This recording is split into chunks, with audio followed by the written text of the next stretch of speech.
भरिएको मिनी नेपालको रूपमा हेर्न सकिने भगवान गौतम बुद्ध जन्मिएको पवित्र भूमि लुम्बिनी प्रदेशको ऐतिहासिक कार्यक्रम साक्षर लुम्बिनी प्रदेशको घोषणा समारोहका सभाध्यक्ष लुम्बिनी प्रदेशका सामाजिक विकास मन्त्री माननीय जन्मजय तिमल सेनाज्यू, कार्यक्रमका प्रमुख अतिथि लुम्बिनी प्रदेशका मुख्यमन्त्री माननीय चेतनारायण आचार्यज्यू, विशिष्ट अतिथिज्यूहरू, मञ्चासीन अतिथिज्यूहरू, उपस्थित सम्पूर्ण पत्रकारज्यूहरू, शिक्षा प्रेमी अग्रजहरू, शिक्षक तथा अभिभावकज्यूहरू लगायत उपस्थित सम्पूर्ण महानुभावहरूमा म श्री दमकडा नमुना माध्यमिक विद्यालय पाल्पाको कक्षा 9 मा अध्ययनरत छात्रा ओजस्वी आचार्यको तर्फबाट न्यानो अभिवादन व्यक्त गर्न चाहन्छु।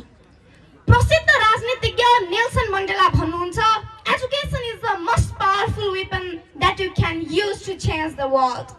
नागरिक स्तरको परिवर्तनको विकासको र समृद्धिको मात्र नभएर सिङ्गो देशको सबैभन्दा महत्त्वपूर्ण पक्ष शिक्षा हो।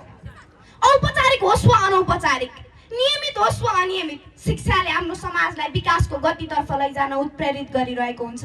हामी सबैको सबैभन्दा ठूलो अपेक्षा समृद्धिको महत्त्वपूर्ण आयाम नै शिक्षा हो, जसले राज्यका विभिन्न निकायहरूलाई अगाडि बढाउन मद्दत गर्छ भन्ने मेरो बुझाइ छ। औपचारिक शिक्षाको ढाँचा, विधि, विकास र चरित्रको विषयमा पछिल्लो समयमा चर्चा गर्दै गरौँला।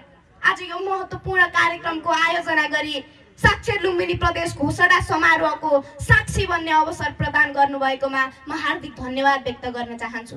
यो उत्साहका साथ शिक्षाको विधि र विकासमा लुम्बिनी प्रदेश सरकार र सामाजिक विकास मन्त्रालयले देखाएको चासोप्रति म लुम्बिनी प्रदेशका सम्पूर्ण विद्यार्थीहरूको तर्फबाट हार्दिक हार्दिक धन्यवाद ज्ञापन गर्न चाहन्छु। आदरणीय महानुभावहरू, साक्षरता ज्ञानको ढोका हो र ज्ञान समृद्धिको आधार हो। आज हामी सबैले खोजेको यो लक्ष्य पूरा भएको छ। आज लुम्बिनी प्रदेशका 12वटै जिल्ला पूर्ण साक्षर जिल्ला घोषणा भइसकेका छन्। नेपालको संविधान 2072 ले शिक्षालाई नागरिकको मौलिक हकको रूपमा सुनिश्चित गरेको छ।